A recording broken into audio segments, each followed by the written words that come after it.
Welcome everyone to the MATLAB tutorial for process control analysis design and assessment. Today we are going to look at the design of two controllers which are applied on CISO control, but they have more than one controller in place. They are cascade control and feed forward control. Let's look at each of them individually. The cascade control, where is it used, is the question we first have to answer. Let's take an example of this simple tank system where there is an inlet flow and an outlet flow. Outlet flow is through a control valve present here, and the level of the tank is also measured. Now, given this system, what are the possibilities of controlling the system so that the level does not either increase or dry out? Now, one simple way of controlling is just to use the outlet flow rate measurement and use that along with the flow set point to control the valve position here. Now, this is how most of the traditional control will be done, or we can do in another way where the level transmitter can directly control this valve using a set point to level measurement. Now, if the tank is large and it has higher volume capacity, then any change in level will be very small with respect to the inlet flow change. So, we will not observe any change in the level as quick as the inlet flow rate changes. So, we will take long time for the level to change, and that will drive this control valve to increase the flow rate. Because of that, we will have oscillatory level measurement. Suppose let us take this case where the output flow rate is directly used to control this level. Then there is no information for this flow controller from this level.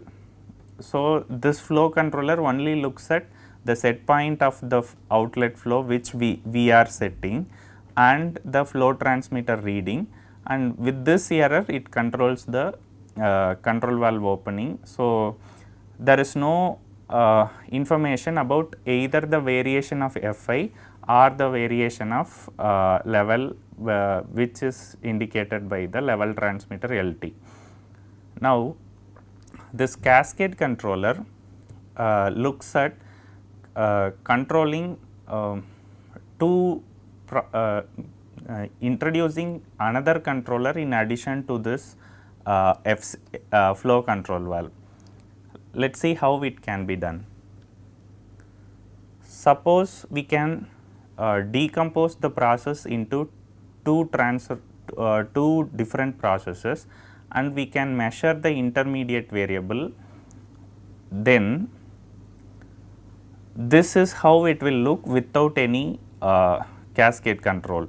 So, the problem is if this GP1 has higher time constant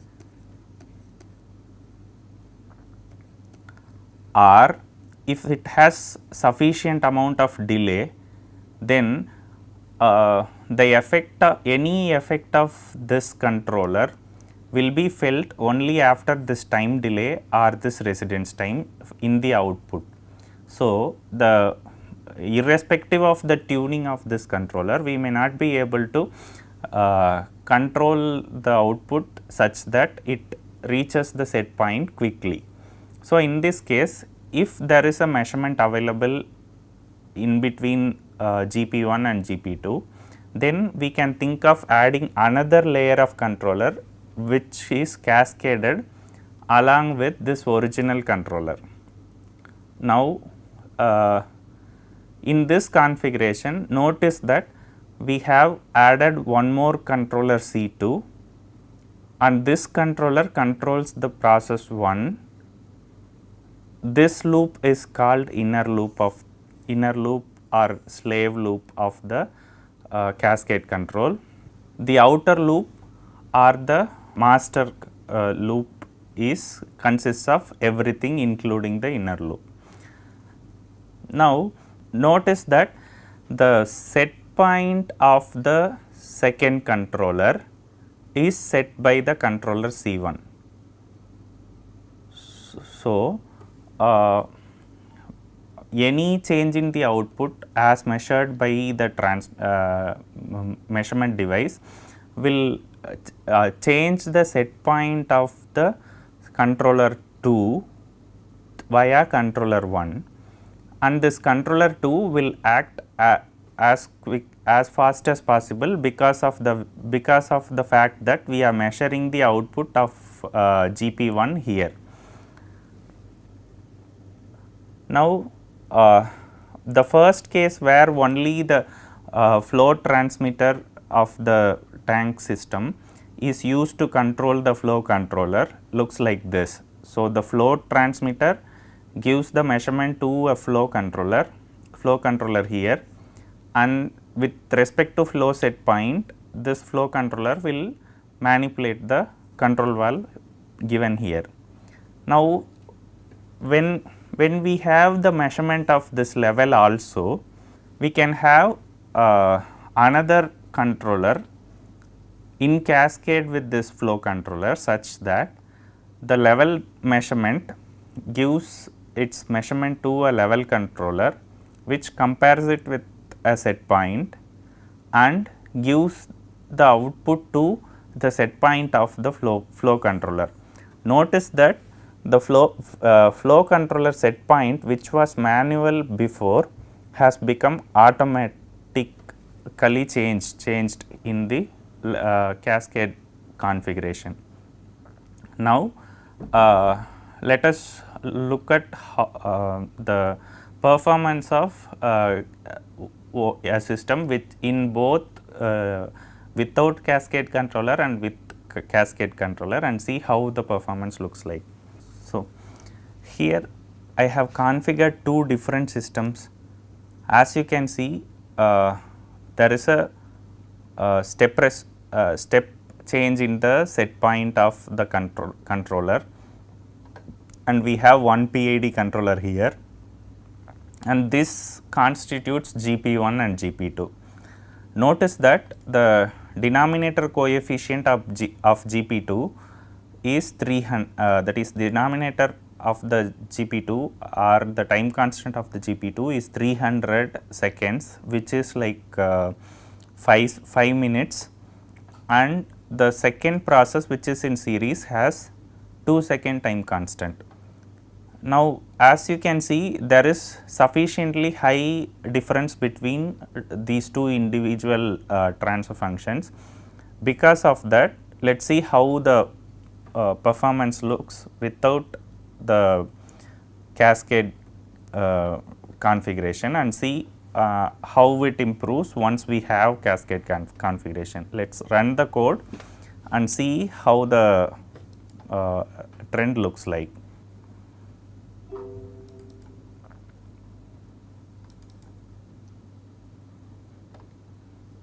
Now, I have given the step response at 5 seconds, step change in the set point at 5 seconds. As you can see, there is sufficiently high oscillations for like 25 seconds, then it settles down into fairly stable response. Now, the PID controllers is tuned such that we have closed loop transfer function of 1 by 0.1s plus 1.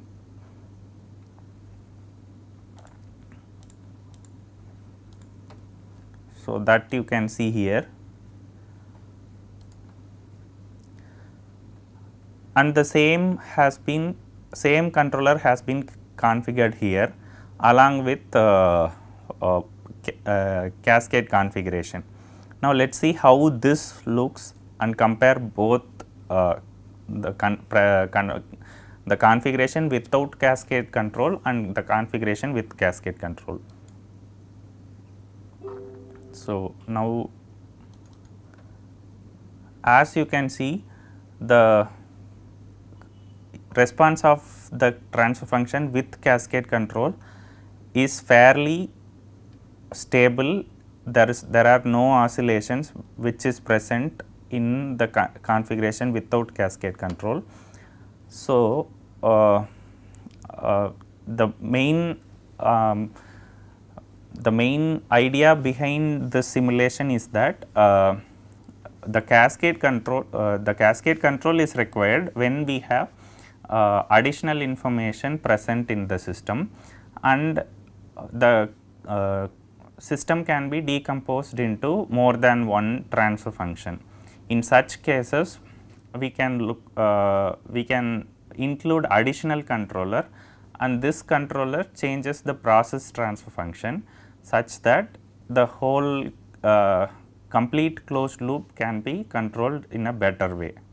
Now, the tuning parameters and how the values has been arrived at are given in this slide. So, without cascade controller, the process transfer function is 1.5s divided by 300s plus 1, and the controller configuration is given here.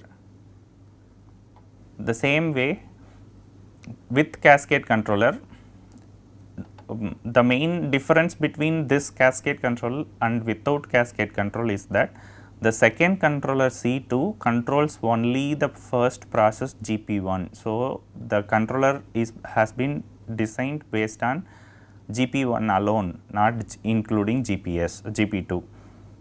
Then C1 is tuned by trial and error. You can as well tune using Ziegler-Nichols method or similar methods. Those require computation of open loop transfer function. So, that will be that will include GP1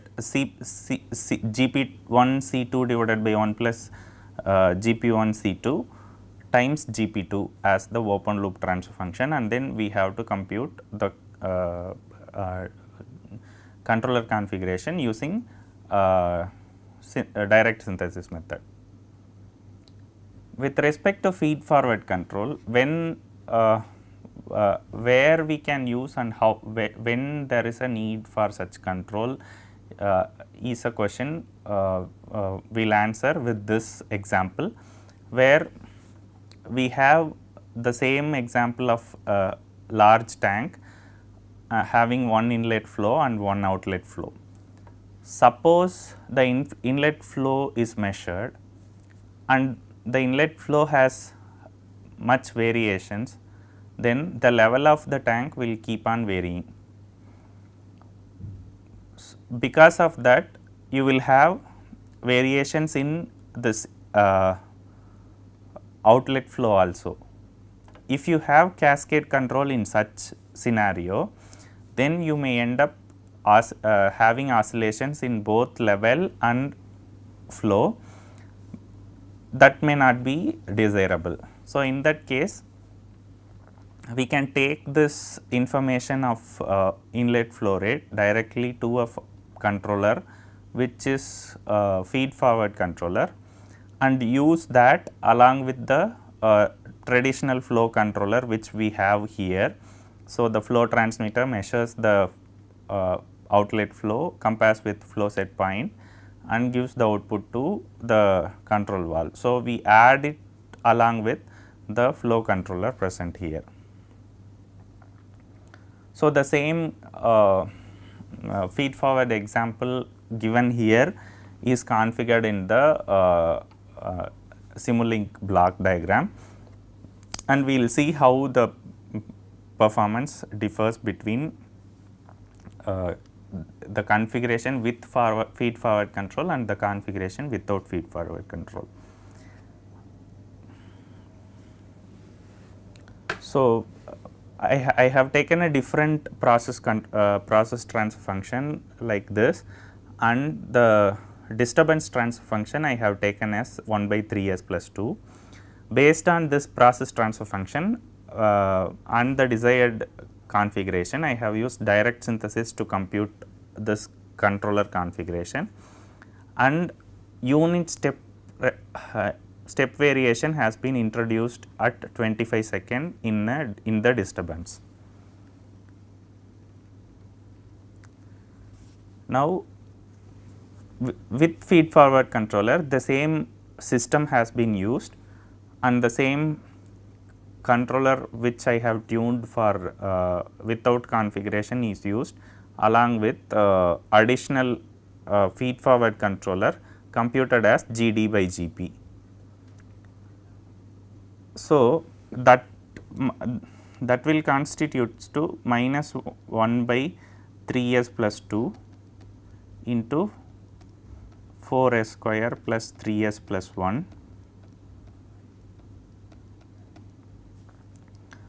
Now, for simplicity, I have multiplied and divided by s, so that I have a filter minus s by 3s plus 2 and 4s square plus 3s plus 1 divided by s as my PID controller.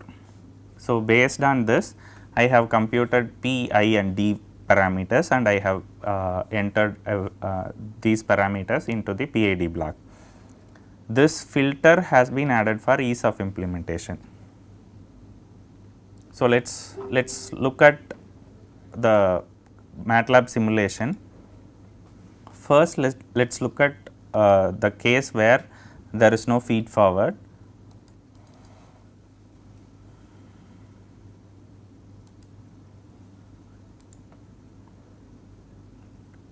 Now, notice that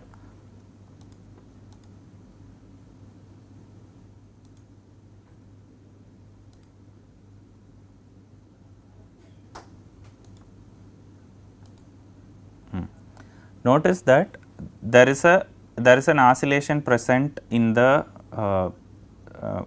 variable output variable y here, and here is where the disturbance is introduced.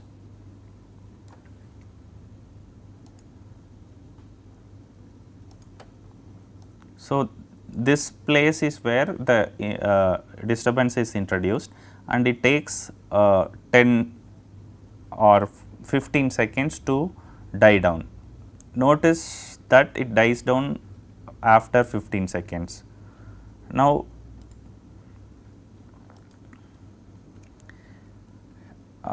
here you can see I have given the same step change in the set point to PID controller, and the transfer function I have given as given in that slide, and the step response. So, let us just look at the output.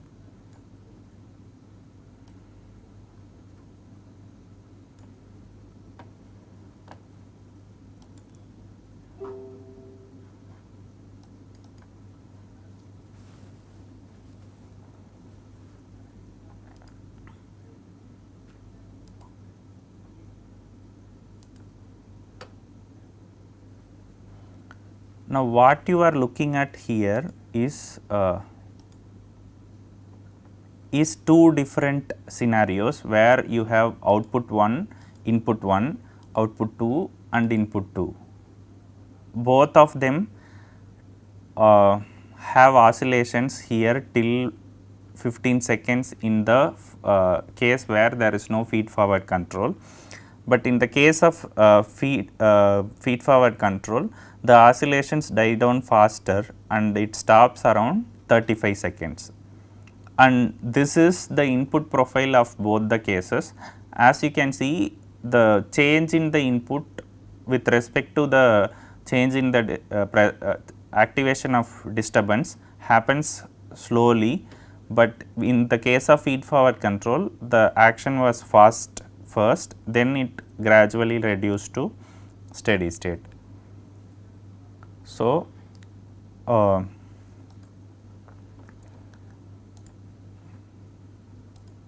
we have looked at two advanced control techniques, which are cascade control and feed forward control. The key idea of both the controls is that we have additional information in terms of either the disturbance measurement or additional variable measurement present in the like the level of this system. The way with which we tune cascade system is in general tuned from inside out. So, the first you tune the controller C2 so that you have desired response from this loop, inner loop, and then you tune C1 such that the whole of the closed loop has desired trajectory or desired response. So, with this I finish this tutorial. We will see decoupler methods and model predictive control tutorial in the next video. Thank you.